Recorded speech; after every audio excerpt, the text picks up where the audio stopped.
তো আমি যখন আমার কিন্তু বরাবরই অভ্যাস চান করে লিপস্টিক লাগানো। তো পাড়ার একটা কাকিমা মাঝে মাঝেই মায়ের কাছে আসে, তো আমাকে জিজ্ঞাসা করেছে, হ্যাঁ, যে লিপস্টিক লাগায়, জিজ্ঞাসা মাঝে মাঝেই করে, মানে প্রত্যেক দিন। প্রথম দিন করেছে, প্রথম দিন আমি বলেছি ওনাকে যে আমার অভ্যাস, আমি লাগাই।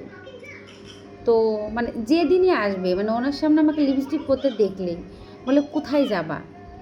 এরকম রাগ ধরে, কিছু তো বলতে পারি না, মানে মাথায় আমার চড়ক গাছ চড়ে যায়, এত রাগ হয়। মানে মানুষগুলো, মানুষের মানে কারোর জন্য লিপস্টিকও লাগাতে পারবো না, খালি কি কোথাও গেলেই লিপস্টিক লাগাতে হবে, সাজতে হবে, বাড়ি বসে কিছু সাজা যাবে না, কিছু লাগানো যাবে না, বলো তো? কি মানুষ, সব কিছুতেই মানুষের প্রবলেম।